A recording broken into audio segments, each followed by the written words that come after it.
The Braves are back to their winning ways with a 4-2 W against the Falmouth Commodores tonight here at Doran Park. Welcome to a postgame Tomahawk Talk. Calvin Christoforo, Reeves Jackson, and Daniel Coates. And fellas, a couple of unsuspecting heroes tonight were the difference.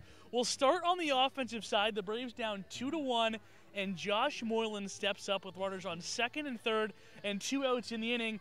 He didn't get a lot of it. He broke his bat. It was a ground ball to the shortstop. He fumbled it in his glove, but both runs ended up scoring, Daniel. Was that the break this team needed to get in a little bit of a run offensively? Yeah, I think it's the break that the team needed and the break that Joshua Moylan also needed. It was one of those games where you can now breathe a sigh of relief. You get that loss and the tie from yesterday in Orleans out of the way. How about Joshua Moylan? He was really struggling at the plate as of late. They gave him the hit there. It was a really hard hit ball, and he joked with us that that bat is so shattered now.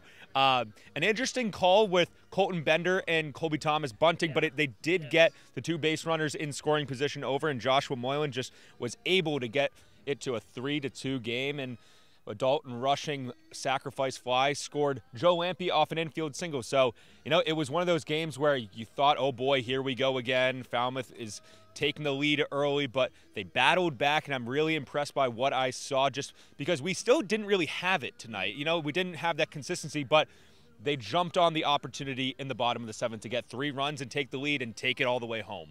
And one of the reasons why they were even in that position, down by only 1 run at the time, was the pitching performance by Ben Etheridge tonight, Reeves. Last 2 Fridays ago, at Gov Fuller Field against the same Falmouth team, he gave up 5 runs. He didn't get an out.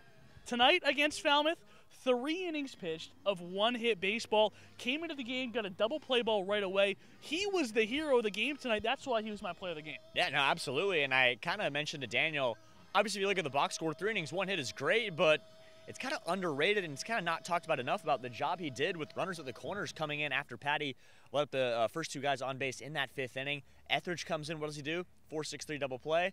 Next batter, ground ball to second, gets the out. So 3 outs and 2 batters is pretty good for me. So Etheridge was fantastic, and then Josh Egnes was shut down 1-2-3. Xavier Lovett. And I mentioned to Daniel, 3 consecutive games where the pitching staff has just allowed 2 runs. Obviously, it builds upon each game. They had the loss to get to it.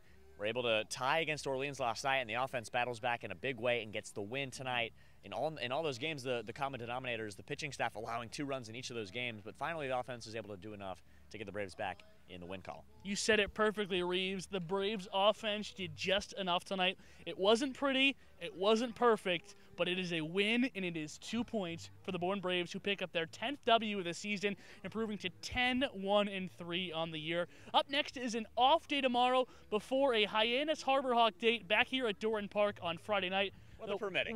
Weather permitting about that one. Good. Doesn't look good. But then after that, if that game gets rained out, our next game will be on Saturday against the #1 team in the East, the Yarmouth Dennis Red Sox here at Doran Park. First pitch for both of those games will be at 6, and 5:40 will be our start for Before the Bravos. But until then, as always, go Braves.